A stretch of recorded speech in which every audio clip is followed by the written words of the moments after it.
Hi friends, welcome to my channel. പുതിയൊരു വീഡിയോയിലേക്ക് എല്ലാവർക്കും സ്വാഗതം.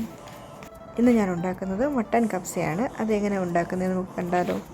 അതിനായി ഒരു കുക്കർ എടുക്കുക. അതിലേക്ക് കുറച്ച് സൺഫ്ലവർ ഓയിൽ ഒഴിച്ച് എണ്ണ ചൂടാകുമ്പോൾ അതിലേക്കൊരു ബേ ലീഫും കുറച്ച് കുരുമുളകും 3 ഏലക്കായും 3 ഗ്രാമ്പും 2 കറുവപ്പട്ടയും ഇട്ട് നന്നായി ഒന്ന് വഴറ്റുക.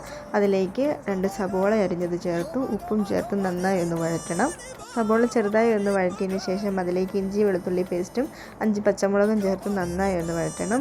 സബോള നന്നായി വാടിയതിന് ശേഷം അതിലേക്ക് 2 തക്കാളിക്ക അരച്ച് ചേർത്തിട്ടുണ്ട്. അതിൻ്റെ പച്ചമണം ഒന്ന് മാറുമ്പോഴത്തേക്ക് 2 സ്പൂൺ കപ്സ മസാലയും കുറച്ച് മഞ്ഞൾപ്പൊടിയും ചേർത്ത് നന്നായി ഒന്ന് വഴറ്റണം.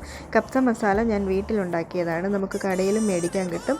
കപ്സ മസാലയുടെ ഇൻഗ്രീഡിയൻസ് വേണ്ടവർക്ക് ഞാൻ ഡിസ്ക്രിപ്ഷനിൽ കൊടുത്തിട്ടുണ്ട്, ഒന്ന് ചെക്ക് ചെയ്താൽ മതി.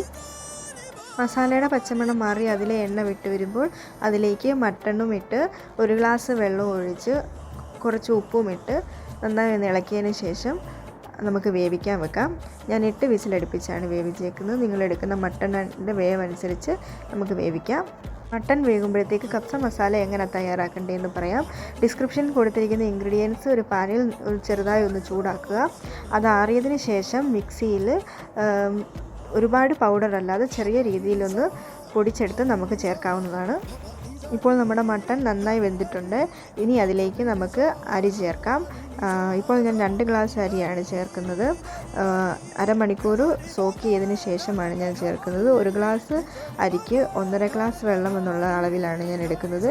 1 ഗ്ലാസ് വെള്ളം നമ്മൾ മട്ടൺ വേവിക്കാൻ എടുത്തത് കൊണ്ട് ഇനി ഇപ്പോൾ 2 ഗ്ലാസ് വെള്ളം കൂടെ ഒഴിച്ച് അല്പം ഉപ്പും കൂടെ ചേർത്ത് ഒരു വിസിലടുപ്പിക്കാം. ഇപ്പോൾ നമ്മുടെ മട്ടൻ കബ്സ റെഡി ആയിട്ടുണ്ട്. നമുക്കിനി അതൊരു പ്ലേറ്റിലേക്ക് സെർവ് ചെയ്യാം. എല്ലാവരും ഒന്ന് ട്രൈ ചെയ്ത് നോക്കണം. വീഡിയോ ഇഷ്ടപ്പെട്ടാൽ ലൈക്ക് ചെയ്യുക, സബ്സ്ക്രൈബ് ചെയ്യുക. പുതിയൊരു വീഡിയോയുമായിട്ട് നമുക്കിനിയും കാണാം. ബൈ.